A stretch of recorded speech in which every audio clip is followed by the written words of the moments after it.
Hello बच्चों। और आप सभी कैसे हैं? और बताइए आप सबकी यूपीपी की तैयारी कैसी चल रही है? जो अभी हाल ही में एग्ज़ाम होने वाला है उसी को लेकर जो हम अपनी उत्तर प्रदेश स्पेशल एक सीरीज़ चला रहे हैं, जिसमें हमने उत्तर प्रदेश से कई इंपॉर्टेंट टॉपिक देखे हैं। और उसी को देखते हुए आज हम जो है अपना अगला टॉपिक उत्तर प्रदेश के प्रमुख शैक्षणिक संस्थान लेके आए हैं। इसमें जो है उत्तर प्रदेश के कई प्रकार के शैक्षणिक संस्थानों को देखेंगे, जिसमें हम जो केंद्रीय विश्वविद्यालय उनको देखेंगे, राजकीय चिकित्सा विश्वविद्यालयों को देखेंगे, राजकीय तकनीकी विश्वविद्यालयों को देखेंगे और केंद्रीय डीम्ड विश्वविद्यालयों को देखेंगे, जो कि बहुत सारी हैं हमारे यहाँ, जो मगर उसमें कई जो इम्पोर्टेंट हैं हम उनको देखेंगे, जो कई बार एग्ज़ामों में पूछी गई है। तो चलिए दोस्तों, आज की जो है हम आज की जो क्लास शुरू करते हैं। तो जो आज की पहला जो है प्रमुख केंद्रीय विश्वविद्यालय, तो जो हमारे उत्तर प्रदेश है, उत्तर प्रदेश मुख्यतः 6 केंद्रीय विश्वविद्यालय हैं, जिसमें पहला हमारा आता है बनारस हिंदू विश्वविद्यालय। इसको जो है यह पहला केंद्रीय विश्वविद्यालय कहा जाता है। इसकी स्थापना 1916 में मदन मोहन मालवीय जी के द्वारा की गई है। इसी क्रम में हम अपना अगला देखते हैं। तो अगला है हमारा इलाहाबाद विश्वविद्यालय, जिसकी स्थापना 1887 में हुई है। इस क्रम में जो हम अपना तीसरा विश्वविद्यालय देखते हैं तो वह है अलीगढ़ विश्वविद्यालय। इसकी स्थापना 1921 में की गई है। चलिए बच्चों, अब आगे देखते हैं।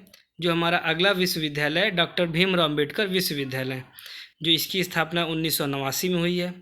और हमारा पांचवा रानी लक्ष्मीबाई केंद्रीय कृषि विश्वविद्यालय है, इसकी स्थापना 2014 में हुई है। और जो हमारा लास्ट और छठा जो विश्वविद्यालय है ये है राजीव गांधी राष्ट्रीय विमानन एकेडमी, इसकी स्थापना 2017 में हुई। तो बच्चों, जो हमारे 6 केंद्रीय विश्वविद्यालय हैं वो जो हमारे हैं बनारस हिंदू विश्वविद्यालय, इलाहाबाद विश्वविद्यालय, अलीगढ़ विश्वविद्यालय, डॉक्टर भीमराव अम्बेडकर विश्वविद्यालय, रानी लक्ष्मीबाई केंद्रीय कृषि विश्वविद्यालय और हमारा आखिरी जो है राजीव गांधी राष्ट्रीय विमानन एकेडमी। चलिए बच्चों, अब इसी क्रम में हम आगे बढ़ते हैं। जो कि हमारा अगला है प्रमुख राजकीय चिकित्सा विश्वविद्यालय। तो जो हमारे राजकीय चिकित्सा विश्वविद्यालय मुख्यतः 3 हैं इसमें। जो हमारा पहला आता है king George medical university Lucknow, जिसकी स्थापना 2002 में हुई है। अगला हमारा आता है उत्तर प्रदेश आयुर्विज्ञान विश्वविद्यालय, जो कि 2016 में सैफई इटावा में स्थापित हुआ। और हमारा जो अगला आता है तीसरा अंतिम, वह है पंडित दीनदयाल उपाध्याय पशु चिकित्सा संस्थान, इसकी स्थापना 2001 में मथुरा में हुई है।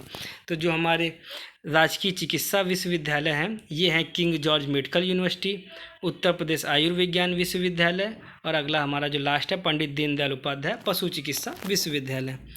चलिए बच्चों, इसी क्रम में हम आगे बढ़ते हैं। आगे बढ़ने से पहले हमारे चैनल को लाइक शेयर और सब्सक्राइब करते रहिए, जिससे कि हम आगे भी आपको अच्छी से अच्छी क्लास दे सकें और उत्तर प्रदेश में आपको ज़्यादा से ज़्यादा आपको जो एग्ज़ाम आने वाला है उसमें फ़ायदा मिले।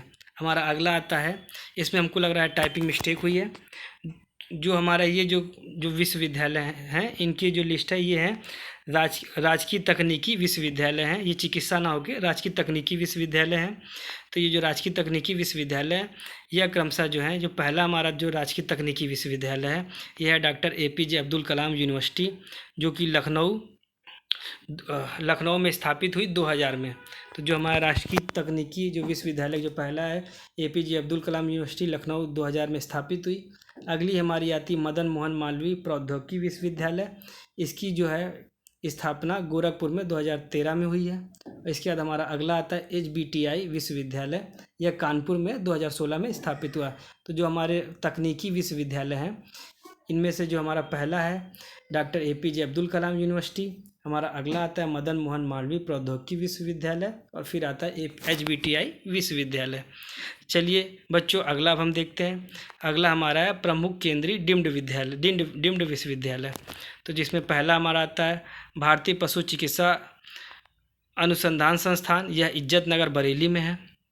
इसके बाद हमारा दूसरा आता है केंद्रीय उच्च तिब्बती शिक्षण संस्थान, जो कि बनारस में है।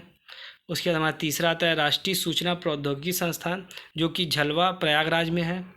और उसके बाद हमारा चौथा और अंतिम आता है मोतीलाल नेहरू राष्ट्रीय प्रौद्योगिकी संस्थान, यह हमारा प्रयागराज में है, जो कि हमारा हुए प्रयागराज में। चलिए बच्चों, इसी को ध्यान में रखते हुए आज की क्लास में हमने कुछ ऐसे प्रश्न भी जोड़े हैं जो कि पहले एग्ज़ाम में आए हुए हैं, और उन प्रश्नों को भी देख लिया जाए कि मान लीजिए एग्ज़ाम में अगर कोई पुराना प्रश्न पूछा जाता है तो वह एग्ज़ाम में जो वो आपसे अलग ना हो, जिसको भी आप कर सकें। तो आज का हमारा पहला प्रश्न है, उत्तर प्रदेश बेसिक शिक्षा परिषद का गठन कब हुआ? इसमें पहला ऑप्शन 1972, दूसरा है हमारा 1983, फिर तीसरा ऑप्शन है 1977 और चौथा ऑप्शन है 1979। तो बच्चों जो इसका आंसर होगा, जो हमारा उत्तर प्रदेश बेसिक शिक्षा परिषद का जो गठन है यह 1972 में हुआ है। तो इसका पहला ऑप्शन होगा 1972। चलिए बच्चों अब आगे देखा जाए, उत्तर प्रदेश में सर्व शिक्षा अभियान कब लागू हुई?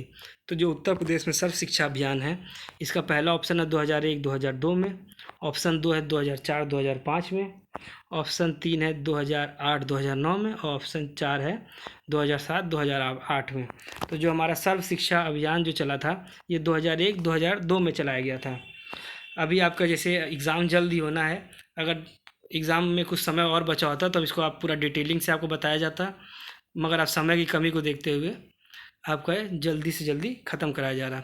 कस्तूरबा गांधी बालिका विकास योजना चली थी, वह योजना कब आई? तो option A 2007, option B 2004, option C 2006 या ऑप्शन डी 2008। तो जो कस्तूरबा गांधी बालिका विकास योजना थी यह 2004 में आई थी, मतलब कि इसका जो ऑप्शन बी सही होगा 2004। चलिए दोस्तों आगे देखा जाए, मध्याह्न भोजन योजना कब लागू हुई?